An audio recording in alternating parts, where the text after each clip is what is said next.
Hi everyone. आज हम लोग देखते हैं क्लास 10th का एक टॉपिक है हमारे पास, मेटल्स एंड नॉन मेटल्स। एक बहुत हलवा चैप्टर है, एकदम सिंपल सा है चैप्टर, क्लास 10th का है।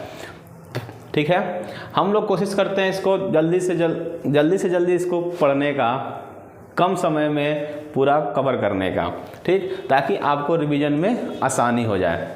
तो अब हम लोग महफिल स्टार्ट करते हैं अपना मेटल्स एंड नॉन मेटल्स की महफिल में आपका स्वागत है। चलिए सबसे पहले देखते हैं मेटल्स और नॉन मेटल्स किस प्राणी का नाम है। तो देखिए, एक होता है एलिमेंट्स नाम। केमिस्ट्री में जब आप आएंगे तो एक आप वर्ड सुनेंगे एलिमेंट, ये आप लोगों ने सुना भी होगा, नहीं सुना होगा तो आज सुन लीजिए। अब ये एलिमेंट्स को जब हम लोग कितने पार्ट्स में डिवाइड करते हैं, 3 पार्ट्स में। कौन कौन से?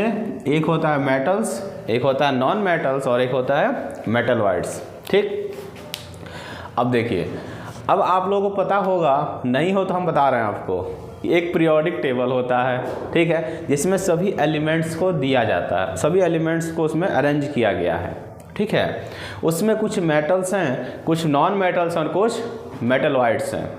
ये जो मेटलवा है ना, ये क्या किया है, कब्जा करके बैठता है पीरियोडिक टेबल पे। लगभग 90 हमारे क्या होते हैं, मेटल्स पाए जाते हैं। ठीक है, अप्रॉक्सीमेटली 90 मेटल्स पाए जाते हैं पीरियोडिक टेबल में, और 20 से 22 के अराउंड हमारे होते हैं आपके नॉन मेटल्स। ठीक, अब जो बेचारा बच गया वो क्या हो गया, वो मेटलॉइड्स हो गया। तो जो बच जाता है वो मेटलॉइड्स में चला जाता है। अब ऐसा क्यों? क्योंकि मेटलॉइड्स जो होता है ना, उसका आदत बहुत ख़राब है। वो इसका भी प्रॉपर्टी शो करता है और इसका भी प्रॉपर्टी शो करता है। किसका? मेटल्स का भी, नॉन मेटल्स का भी। अब हम लोग देखते हैं किसके बारे में, लाइन से देखते हैं सभी के बारे में। पहले देखें मेटल्स के बारे में। ये मेटल्स किस प्राणी का नाम है? तो देखिए, अगर हम लोग इलेक्ट्रॉनिक कॉन्सेप्ट देखें, उसके पहले हम लोग एक जान लेते हैं कि किसी भी एलिमेंट्स में हमारे पास क्या होते हैं, 3 तरह के चार्जेस पाए जाते हैं, चार्ज पार्टिकल पाए जाते हैं। कौन कौन से? एक होता है इलेक्ट्रॉन, एक होता है प्रोटॉन और एक होता है न्यूट्रॉन। इलेक्ट्रॉन हमारा नेगेटिव चार्ज, प्रोटॉन हमारा पॉजिटिव चार्ज और न्यूट्रॉन हमारा न्यूट्रल, इस पर कोई चार्ज नहीं।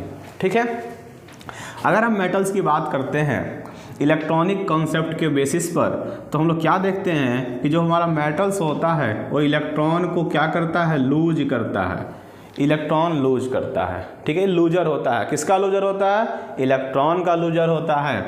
अब देखिए, अगर मान लीजिए किसी के पास इलेक्ट्रॉन और प्रोटॉन इक्वल अमाउंट में हैं, अगर हमारा कोई भी एलिमेंट हो, क्या है, न्यूट्रल है, उसमें इलेक्ट्रॉन और प्रोटॉन क्या है, इक्वल अमाउंट्स में है। ठीक है, अगर हम इसमें से एक इलेक्ट्रॉन को लूज कर दिए, इलेक्ट्रॉन एक हमारा क्या हो गया, लूज हो गया। अब इस पे, इस एलिमेंट पे, जो भी हमारे पास एलिमेंट है, इस पर ज़्यादा चार्ज कौन सा है, किस चार्ज की डेंसिटी ज़्यादा होगी, पॉजिटिव चार्ज की। तो कहने का मतलब ये है, यदि हमारा कोई एलिमेंट इलेक्ट्रॉन को लूज करेगा तो क्या बनाएगा, उसके ऊपर कैसा चार्ज आएगा, पॉजिटिव चार्ज की डेंसिटी बढ़ जाएगी। इसका मतलब कि उसके ऊपर चार्ज कैसा हो जाएगा, पॉजिटिव। तो जो मेटल्स होते हैं वो इलेक्ट्रॉन को लूज करते हैं। जब इलेक्ट्रॉन को लूज करते हैं, इस पर चार्ज कैसा आता है, पॉजिटिव चार्ज हो जाता है। इस वजह से इसको हम लोग एक और नाम देते हैं, इलेक्ट्रो पॉजिटिव एलिमेंट। ठीक है, इसको इलेक्ट्रो पॉजिटिव एलिमेंट्स भी बोलते हैं। क्यों? क्योंकि इलेक्ट्रॉन को लूज करता है तो इस पर आता है पॉजिटिव चार्ज। ठीक है, इसलिए इसको इलेक्ट्रो पॉजिटिव एलिमेंट्स भी बोलते हैं। चलिए, अब इसी का जस्ट उल्टा नॉन मेटल। अब इलेक्ट्रॉन जब यहाँ से लूज होगा, जब मेटल्स इलेक्ट्रॉन निकालेगा तो जाएगा कहाँ, तो कौन उसको लेने वाला, कोई चाहिए ना। एक भिखमंगा है यहाँ पे, लेगा इलेक्ट्रॉन को, कौन लेगा, तो नॉन मेटल लेगा। तो नॉन मेटल्स क्या करता है, गेन इलेक्ट्रॉन, इलेक्ट्रॉन को एक्सेप्ट करता है, तो इसको बोलते हैं इलेक्ट्रॉन एक्सेप्टर बोलते हैं। ठीक है, और मेटल्स को क्या बोलते हैं, इलेक्ट्रॉन डोनर बोलते हैं। ठीक है, अब बताइए, अब यदि हमारे पास इलेक्ट्रॉन आ रहा है, ठीक है, एग्जाम्पल देखते हैं कि यदि हमारे पास पहले से ही न्यूट्रल है, हमारा अगर कोई एलिमेंट पहले से न्यूट्रल है, यदि उस पर एक एक्स्ट्रा इलेक्ट्रॉन आ गया तो इस पर क्या हो जाएगी, इलेक्ट्रॉन की डेंसिटी ज़्यादा हो जाएगी। तो मतलब कि इस पर चार्ज कैसा, निगेटिव चार्ज। तो ये जो हमारा नॉन मेटल्स होता है इलेक्ट्रॉन को गेन करता है, तो जब इलेक्ट्रॉन को गेन करेगा तो इस पर चार्ज कैसा आएगा, निगेटिव। इस वजह से हम लोग इसको नाम देते हैं इलेक्ट्रोनिगेटिव एलिमेंट्स। तो इस वजह से हम इसको और क्या नाम देते हैं, इलेक्ट्रोनिगेटिव एलिमेंट्स बोलते हैं। ठीक है, तो ये होता है हमारा मेटल और नॉन मेटल। ठीक, मेटल्स हमारा इलेक्ट्रॉन डोनर होगा और नॉन मेटल्स इलेक्ट्रॉन एक्सेप्टर होगा। ये तो हमारा हो गया इलेक्ट्रॉनिक कॉन्सेप्ट कि इलेक्ट्रॉन के बेसिस पर कैसे हम मेटल्स और नॉन मेटल्स को डिफाइन किए। ठीक है, अब हम लोग देखते हैं कि मेटल्स और नॉन मेटल्स में डिफरेंस, उसकी प्रॉपर्टीज़ में। ठीक है, अभी तो हम लोग देखें इलेक्ट्रॉनिक कॉन्सेप्ट क्या है कि इलेक्ट्रॉन के बेसिस पर हम लोग कैसे मेटल्स और नॉन मेटल्स को डिफाइन किए। ठीक है, अब हम लोग देखते हैं उसकी कुछ प्रॉपर्टीज़। जैसे देखिए मेटल्स क्या होते हैं, जनरली सॉलिड। सभी मेटल्स क्या होते हैं, सॉलिड होते हैं, लेकिन कुछ इसमें एक्सेप्शन भी है।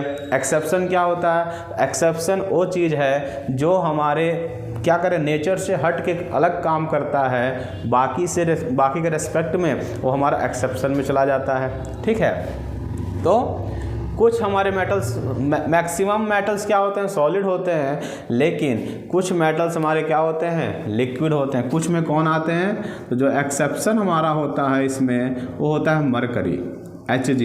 मरकरी क्या होता है, ये हमारा रूम टेम्परेचर पर लिक्विड होता है। ठीक है, मरकरी आप लोग देखे होंगे किसमें, तो थर्मामीटर देखे थे, पुराना जो थर्मामीटर आता था, ठीक है, जो शीशे वाला, कांच वाला, उसमें क्या होता था, एक लिक्विड फ्लो होती थी टेम्परेचर को मेजर करने के लिए, तो वो जो लिक्विड है वही मरकरी होता है। ठीक है, अब आते हैं हमारे नॉन मेटल्स का बात करें, तो नॉन मेटल्स हमारे सॉलिड भी हो सकते हैं, लिक्विड भी हो सकते हैं और गैसियस भी हो सकते हैं। ठीक है, दूसरा प्रॉपर्टी है डक्टिलिटी। मेटल्स हमारे क्या होता है, डक्टाइल होते हैं। डक्टाइल्स मतलब क्या होता है, कन्वर्टेड इनटू थीन वायर्स। मतलब कि मेटल्स का हम लोग क्या कर सकते हैं, मेटल्स को हम लोग थीन वायर्स में कन्वर्ट कर सकते हैं। ठीक है, पतले पतले वायर्स में कन्वर्ट कर सकते हैं, लेकिन नॉन मेटल्स को हम लोग थीन वायर में कन्वर्ट नहीं कर सकते। ठीक है, जैसे अभी जो हमारे इलेक्ट्रिसिटी के जो वायर्स होते हैं वो किसके होते हैं, मेटल्स के तो होते हैं, कॉपर्स के होंगे उसमें। ठीक है, तो इसलिए हमारे मेटल्स हमारे क्या डक्टाइल हो गए। अगला प्रॉपर्टी है मैलिएबिलिटी। मतलब मेटल्स हमारे क्या है, मैलिएबल होते हैं। मैलिएबल्स मतलब क्या होता है, बिटेन इनटू थीन शीट। अभी यहाँ वायर्स का बात था, अब यहाँ क्या था, थीन शीट। ठीक है, मतलब इसको पतले पतले शीट में हम लोग कन्वर्ट कर सकते हैं। ठीक है, प्लेटों में कन्वर्ट किया जा सकता है। मेटल्स के आजकल चीज़ें बनाई जाती हैं तो इसी वजह से बनाई जाती हैं क्योंकि इसके अंदर ये सब प्रॉपर्टीज़ पाई जाती हैं। इसको हम लोग हीट करके बीट करके क्या कर सकते हैं, इसको थीन वायर्स में, थीन शीट में कन्वर्ट कर सकते हैं। इस वजह से मेटल्स की प्रॉपर्टी हमारी है। ठीक है, लेकिन अगर हम लोग नॉन मेटल्स को अगर बीट करेंगे तब क्या होगा, वो टूट जाएगा। ठीक है, वो थीन शीट में, थीन वायर में कन्वर्ट नहीं हो सकता। इस वजह से नॉन मेटल्स हमारे पास ये दोनों प्रॉपर्टीज को नहीं करती, डक्टिलिटी और मैलिएबिलिटी नहीं करती। तो सोनरस अगली प्रॉपर्टी में क्या है, सोनरस। सोनरस में होता है producing the ringing sound, pleasant sound. जब हम दो मेटल्स को आपस में कोलाइड करवाते हैं तो उसमें साउंड कैसा आता है, ringing sound, just like a घंटा इन ए स्कूल में देखें, चाहे मंदिर में देखते हैं, जब आपस में क्या, जब दो मेटल्स आपस में टकराते हैं तो एक प्लीजेंट साउंड प्रोड्यूस होता है। ठीक है, तो उसी को बोलते हैं सोनरस। ठीक है, लेकिन नॉन मेटल्स, जैसे ये बोर्ड है, ये मार्कर है, हमारे क्या है, नॉन मेटल्स हैं। अब इसको ऐसे करेंगे तो अच्छा लग रहा है क्या, मज़ा नहीं आ रहा है ना। इस वजह से नॉन मेटल्स हमारे नॉन सोनरस होते हैं, इसमें हमारा रिंगिंग साउंड या प्लीजेंट साउंड नहीं प्रोड्यूस होता। ठीक है, अगला है लस्टरस। लस्टरस मीन्स होता है कि शाइनिंग सरफेस। मेटल्स के पास शाइनिंग, उसको पॉलिशिंग कर दे एकदम चमक जाएगा।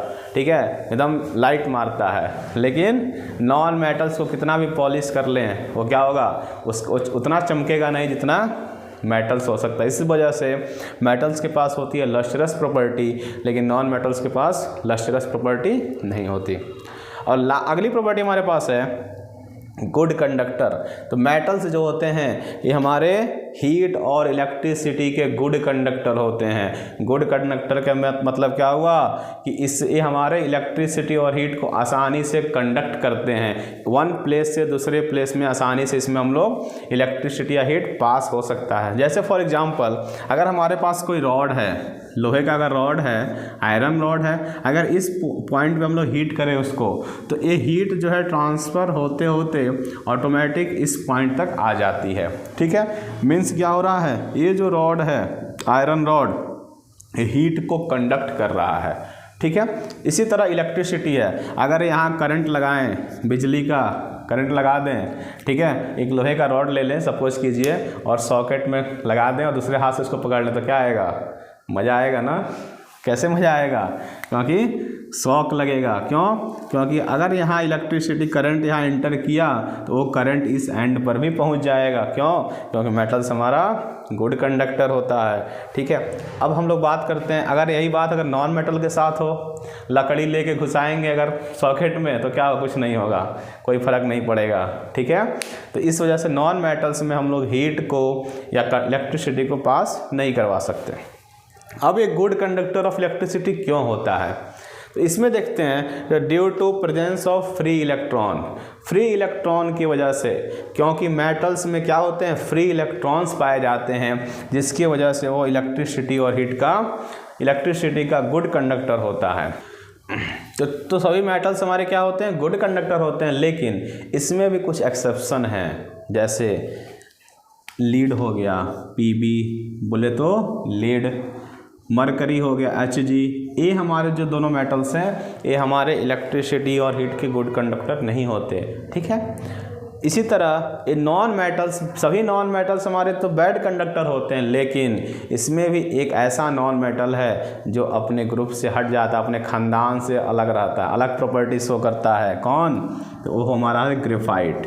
ये हमारा कार्बन्स का एलोट्रॉप्स होता है ग्रेफाइट एक ऐसा नॉन मेटल है जो कि हमारा गुड कंडक्टर होता है इलेक्ट्रिसिटी का, लेकिन बाकी सभी नॉन मेटल्स क्या होते हैं, बैड कंडक्टर होते हैं। ओके,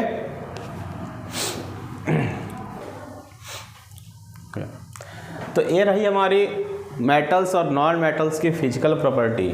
उसमें डिफरेंस क्या क्या होते हैं मेटल्स में, नॉन मेटल्स में। ठीक है, अब एक चीज़ और देखते हैं, जो मेटल्स होते हैं वो ज़्यादा रिएक्टिव होते हैं कंपेरिजन टू नॉन मेटल्स। क्यों, क्योंकि मेटल्स के पास फ्री इलेक्ट्रॉन होता है, और जिसके पास फ्री इलेक्ट्रॉन है वो क्या करेगा, वो किसी के साथ भी आसानी से रिएक्शन कर सकता है, रिएक्ट कर सकता है। जिसके पास पैसा होता है ना वो बहुत कूदता है, जिसके पास पैसा कम होता है कम रहता है, कूदता नहीं है ज़्यादा। उसी तरह से इसके पास क्या फ्री इलेक्ट्रॉन है तो ये खूब कूदेगा, किसी के साथ जाके मिल जाएगा, दोस्ती कर लेगा। ठीक है, दोस्ती करने का मतलब क्या है, रिएक्शन कर लेगा। तो इसीलिए मेटल्स हमारे ज़्यादा रिएक्टिव होते हैं as comparison to non metals. Okay, तो हम लोग सब देखे प्रॉपर्टी तो हो गया हमारी।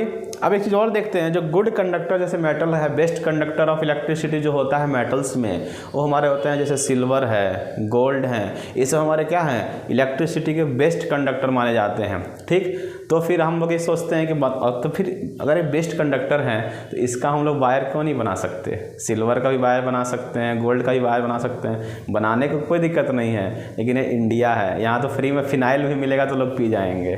ठीक है, तो रातों रात क्या हो जाएगा, वायर ही चोरी हो जाएगा। अगर गोल्ड का और सिल्वर का मेटल का अगर हम वायर बना दें तो रातों रात तो क्या हो जाएगा, ख़त्म। ठीक, टाटा बाय बाय, ख़त्म। ठीक है।